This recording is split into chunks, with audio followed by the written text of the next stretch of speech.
Hi, my name is Nolalatu Sakina. I am Account Executive 1.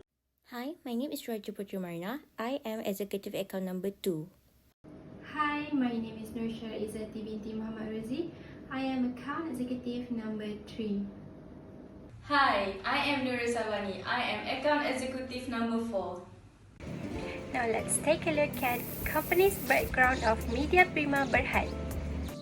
Media Prima Berhad is a Malaysia's leading fully integrated with media company with a complete of collection of media-related businesses in television, print, radio, out-of-home advertising, content creation and digital media, which is based in Petaling Jaya. Media Prima was formed in 2003 out of the merger of Malaysia Resources Corporation's Berhad Media Assets, namely System Television Malaysia Berhad and the New Straits Times Press Malaysia Berhad. In 2018, Media Prima became number one choice for mobile content ahead of Google and Facebook. In television, the group maintained its number one position through its 4 channel, which is TV3, 8TV, NTV7 and TV9. People is represented through 4 broadcast brands like FAR570, Hot FM, 1FM and Cool FM, as well as podcast platform named as Ais Kacang. Media Prima is also the owner of the New Straits Times Press Malaysia Berhad, which is the Malaysia's largest publisher with 3 national news brands, which are New Straits Times, BH, also known as Berita Harian and Harian Metro, as they own more than 89% equity interest in the New Straits Times Press Malaysia Berhad. Media Prima also owns Prima Studio, which is the production company that involved in creative content businesses in film production, content distribution and sales, film distribution, animation, as well as licensing and merchandising. Next, we go to the factor to consider to have segment reporting. Media Prima engage in a complete collection of media-related businesses. It includes television network, home shopping, free media, outdoor media, and digital media. Each of the business have different activities. Second, we go to the existence of manager for the activities. The existence of segment manager who responsible to maintain contact with the chief of decision maker. A segment manager is not necessarily a manager with a specific title, but a function. The chief operating decision maker also may be the segment manager for some operating segments. This role is important to ensure operating activities, financial results, forecast of plans for the segment can be discussed. Third, we go to the information presented to the Board of Directors. Operating segment can be based on the reports reviewed by the senior management and Board of Directors (BOD). The information includes sales, revenue, expenses of each activity, help to make the judgment. The types of segments is business segments. There are print media, television network, outdoor media, home shopping, and also digital media. What is CODM? Chief of Decision Maker is the person who is responsible in reviewing management segmental report. CODM can be a function, not necessarily a person. What are the responsibilities of CODM? It is to assess the performance of operating segments and to assess the assets and liabilities of the operations on a group basis and makes up individual segments. Who are the CODM of Media Prima Berhad? There are Boards of Directors, Datuk Dr. Syed Hussein bin Syed Junid and Datuk Kamal bin Khalid. There are also Senior Management, Datuk Iskandar Mizal bin Mahmud and Farnida binti Ngah. Next one is Segmental Report. The operating segment will be analyzed using quantitative 10% threshold test to classify operating segment into reportable segment or non-reportable segment. Operating segment that can be recognized as reportable segment of Media Prima Berhad must meet requirement of quantitative threshold, which are 10% or more of, firstly, its total reported revenue from sale to external customer and inter-segment. Secondly, amount of segment reported profit or loss compared with the profit or loss of all segment. And thirdly, total asset of operating segment compared with the total asset of all operating segment of the company. Next one is 75% rule test. It tests based on the total external revenue for reportable segment are divided over the total external revenue for all operating segment of Media Prima Berhad. Additional segment that non-reportable will be considered as reportable segment until 75% is reached. To conduct 10% threshold test, we must calculate the total of all operating segment, which consists home shopping, television network, outdoor media, print media, and digital media. So the total amount of revenue are RM 1,079,894 ringgit. The total revenue of an operating segment, which include external and inter-segment, will be divided by total revenue of all operating segment. If operating segment meet 10% threshold test, it is classified as reportable segment. Meanwhile, if the operating segment does not meet 10% threshold test, it will classify as non-reportable segment. After applying the test, we can conclude that Media Prima Berhad has 4 reportable segments, which are home shopping, television network, outdoor media, and print media, since their total revenue is more than 10%. As for digital media, it is classified as non-reportable segment, since its total revenue is less than 10%. After we identify the reportable segment, we need to calculate the 75% rule test. How to get the 75% rule test is total external divided by total revenue. How to get the total external revenue is total revenue minus the inter-segment revenue to get the total external revenue. The total revenue we get is 1,079,894,000. The inter-segment revenue we get is 35,702,000. The total external we get is 1,044,192,000.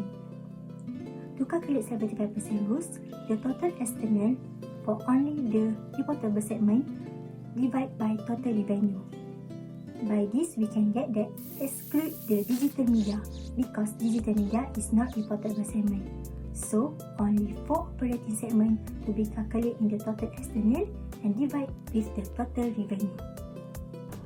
On 75% of rule test, if the total external revenue reported by operating segment constitute less than 75% of the entity's revenue, additional operating segments shall be identified as reportable segment, even if they do not meet the criteria in the paragraph 13, until at least 75% of the entity's revenue is included in the reportable segment. Refer to our calculation, we get 92.24%, which is more than 75%. How we get it is by the reportable segment, which is only the 4, exclude the digital media, divide by the total revenue. Reportable segment is calculated at the total external revenue. Therefore, the existing reportable segment, which is home shopping, television network, outdoor media, and print media, will remain as reportable segment, and no need to identify additional reportable segment. For the new segmental report, we will add the revenue from the external customer and the inter-segment revenue. The total revenue for the television network will be 400,664, and for the outdoor media is 154,940. The total revenue for print media is 217,600, and digital media is 74,398, and home shopping is 232,292. The total revenue for all would be 1,079,894.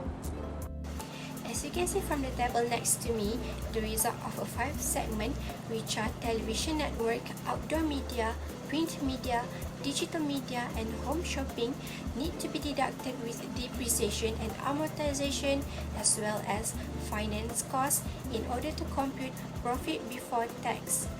After finish computing profit before tax, we need to deduct the amount of taxation from each segment in order to get profit after tax, which is in total of the 5 segments, the profit after tax will be 23,922,000 ringgit. This table shows the asset of investment in other companies and other segment assets. After adding up all these assets from these 5 segments, the total of the asset will be 2,359,485,000 ringgit. In conclusion, the company used segment reporting to help them assess the nature and the financial effects of the business activities, as well as to understand the economic environment in which the company operates. The company can also use the segment reporting to document the performance of a different area within the business.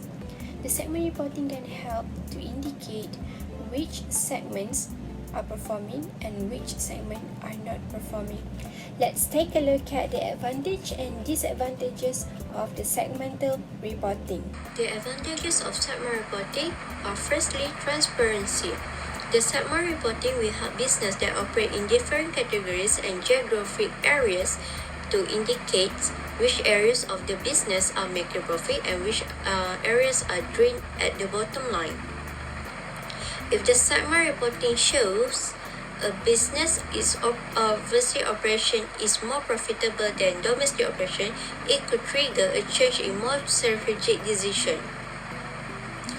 Next, the segment reporting can help in investment and credit decision by enabling the financial segment user to better analyze the uncertainty surrounding the timing and amount of expected cash flow. Then the user can use the information to make a better decision making. Furthermore, the segment reporting allows stakeholders to get a better sense of fluctuation that might affect overall profits. Segment reporting can help Media Prima Berhad by showing where those earnings are coming from and can help stakeholders to determine if the earnings are sustainable. It can also help the investor to understand better the business and its potential cash flow. On the other hand, the disadvantages of segment reporting are first, data manipulation. Segment reporting lends itself to data manipulation if they are reported in the true management eye style. This gives company leader more description on how it determine the way segment being constructed and what metrics are reported, cause the financial segment user get false idea of the performance of the company. For example, the losses can be grouped with an unrelated profitable business unit to paint a better picture of performance to deceive the stakeholder. Next, it emphasizes on the present. Segment reporting can place too much focus on short-term numbers. For example, if the company create a diversion and the diversion run a significant deficit before the right people and infrastructure are in the place, the deficit will be greater than the company overall performance and it will leave negative impression on the financial statements. Basis preparations of interim report. There are 2 types of method, the integral method and discrete method. For the integral method, the interim report is a fractions of the annual reports, and the annual values is times fraction of the reporting period. The interim statements are viewed as part of a larger time frame. For the discrete method, the interim period is the separate period, and the reports are prepared on a periodic basis. IAS 34 and 36 does not allow subsequent misstatement of interim periods. Each period must stand on its own. Second is advertising revenue. Advertising revenue mostly consists of advertising in television, radio, newspaper, digital platform, and outdoor advertisings. Advertising revenue is recognized at the point in time where the advertisements are broadcast on television or radio, or published in the newspaper or displayed on digital platform. Display rental revenue, content management, and lighting from outdoor advertising are recognized overtime in accordance with the period of the contracts.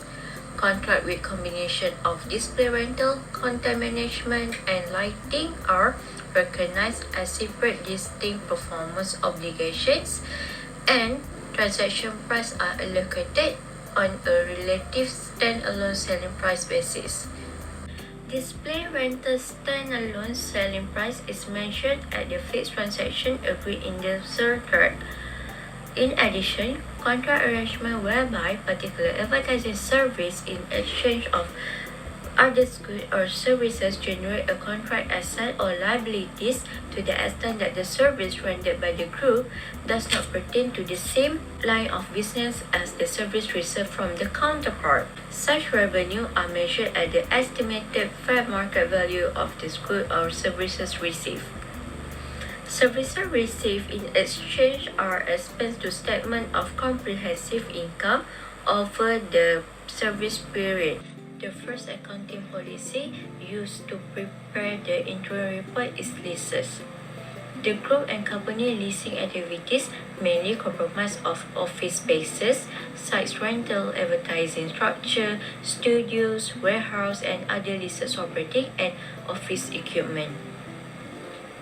FAR570 replaced the guidance in FAR117 leases and resulted in changes in accounting policy and valuation of rental and leases of contract which are previously classified as operating leases to the recognition of right of use asset and corresponding leases liabilities.